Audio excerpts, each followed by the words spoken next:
I believe that the most valuable asset that we have is leadership. If you want to change an organization, if you want to change a community, you have to start with creating leadership, the right leadership. And not every leadership is the same. In this training, you're going to find out what type of leader are you.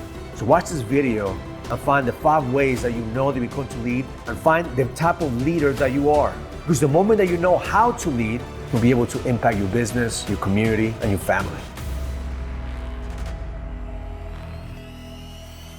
Not all leaders are the same. We have to look at what type of leader are you? How are you leading your people? How are you leading your organization? How are you leading your household? Because see, there's leaders that are leading out of convenience. They're only leading when it's convenient. They're only leading because what's in it for them, because they're constantly tuning in to that radio station, WIFM, what's in it for me. So when a leader is leading out of convenience, then you know that when shit doesn't go his way, he's always looking for somebody else to blame. He never blames himself.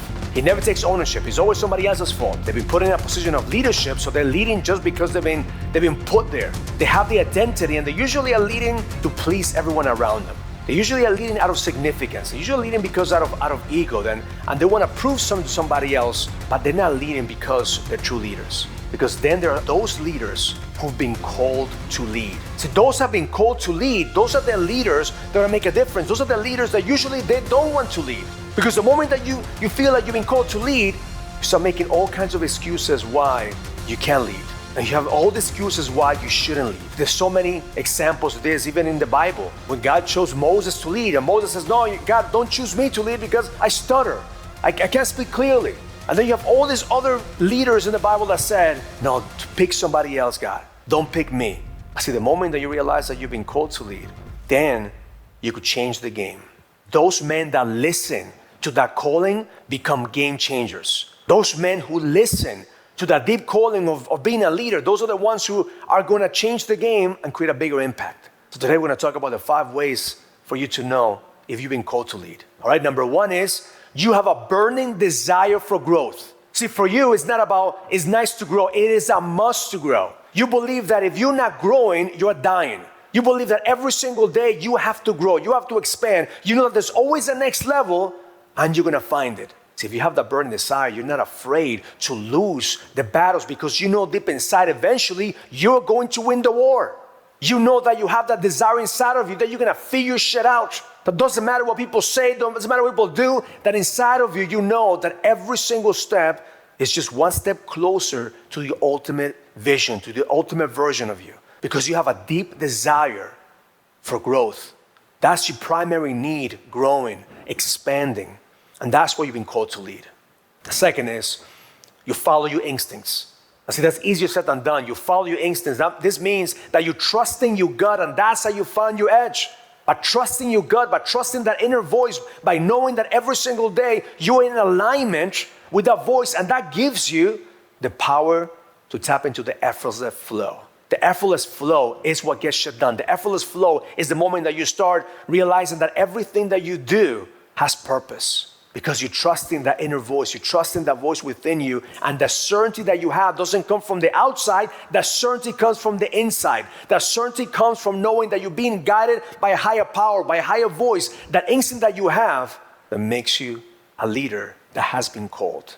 See, it's important for us to acknowledge that calling. It's important for us to acknowledge that you have that burning desire. But a third way of knowing that you've been called to be a leader is that for you, legacy is more important than instant gratification. That you're playing the long game, that you don't care what people are saying about you today. What you care about is what the next generation is going to say about you when you're gone. What you're looking for right now is to create a bigger impact. You're playing the long game, and you're okay being misunderstood temporarily, because in the long game, eventually, time is going to tell who's right and who's wrong. You're okay being accused of being wrong right now, or being called crazy, or people are making fun of you, or people not understanding your path, because you're playing the long game. You're not trying to please everyone. You're trying to focus on what's the next generation going to say about me? What are my great grandkids going to say when I'm gone? What's the impact? What's the legacy that I'm going to create? What's the legacy that I'm going to live? That's your main focus. That's what you're playing the game for. Because at the end of the day, if you've been called to lead, you know that there's a bigger purpose for you. And one way to understand that you've been called to lead is know that you're willing to pay the price, even if you don't know how. That's another way of knowing that you've been called to lead. You're willing to pay the price, even if you don't know how you're going to do it. You know there's a price to pay, and you're willing to pay it without knowing how. So you know there's a risk. You know there's a risk at everything, but the biggest risk is doing nothing. There's so many men right now doing nothing. So many men right now standing by silence. So many men out there watching, waiting for somebody to lead. But you know you've been called to lead when you take the risk. When you understand that the biggest risk is doing nothing about your situation, doing nothing about your business, doing nothing about your relationships, doing nothing about your health. And that's when you know that you have been called to lead, because you know that you may not have a clear path on how, but you have clarity on why. You know why you must lead. You know why you've been called to lead. You know why you have to pay the price. You may not know how. You're still trying to figure out the how. But the why is crystal clear, because you live by a simple principle. The principle that life is going to give you exactly what you need to level up. Life is giving you exactly what you need to grow. Life is giving you exactly what you need to figure things out. The moment that you pay attention to what life is giving you, that's the moment that you're leading with power. And number 5 is, you know who. It's not if, but who. It's not if I am leading, but who I am becoming. Because leadership doesn't require a perfect man. Leadership doesn't require you to be perfect. Leadership requires you to be committed. It's not if I'm going to lead, it's who I am becoming as I lead. And you know that people are paying the price if you don't rise as a leader. That people are going to suffer if you don't hear that calling, because you're not doing this out of convenience. You're not looking to lead because it's convenient to lead. True leadership is hardly convenient. True leadership is hard. So you're not doing it because you feel obligated to do it. You're not leading because you've been put in a position for you to be forced to lead. You're doing it because you've been called.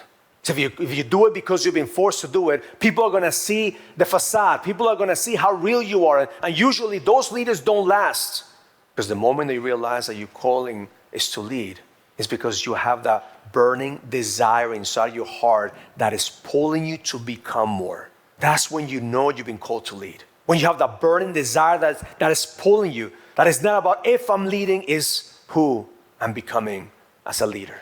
And you hear that voice inside of us whispering, it is time. That's when you know you've been called to lead. When you have that whisper telling you it is time for you to lead. It is time for you to rise up. It is time for you to get uncomfortable. It's time for you to step into the fire. It is time for you to step into the arena. It is time for you to stop making excuses and focus on the results.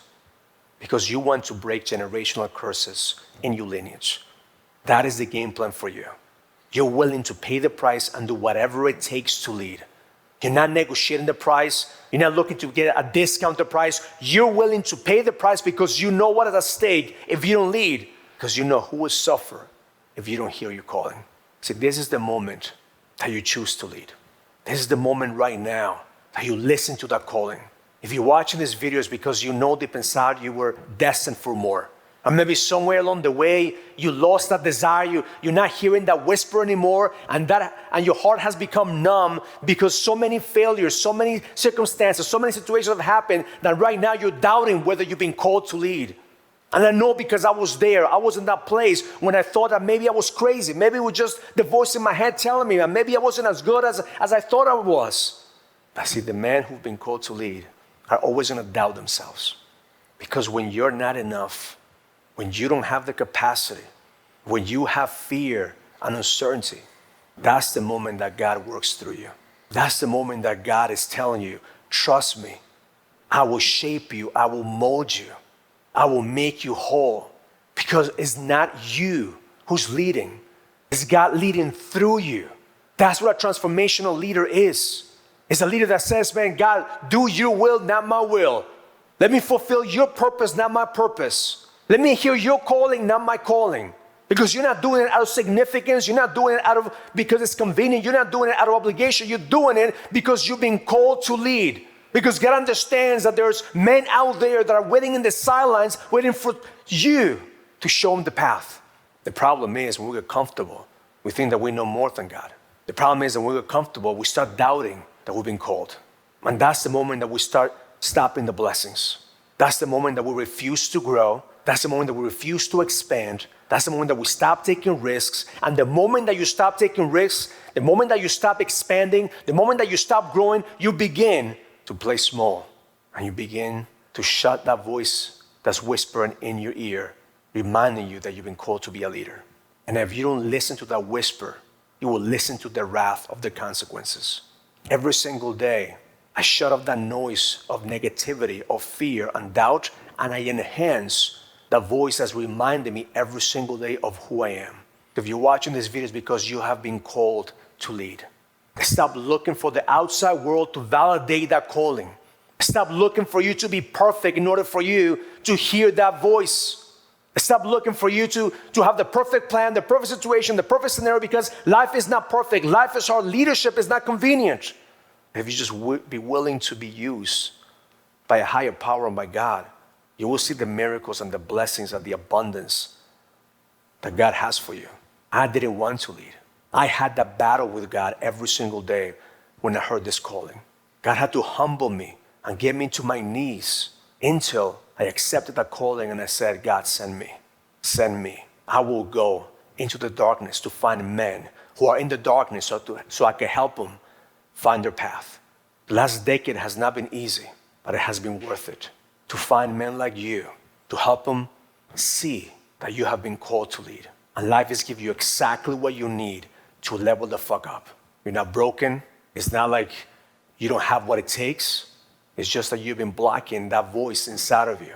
And that's what God sent you here, to listen to this message so I could help you see that an imperfect man could lead as long as he humbles himself and allow God to work through him.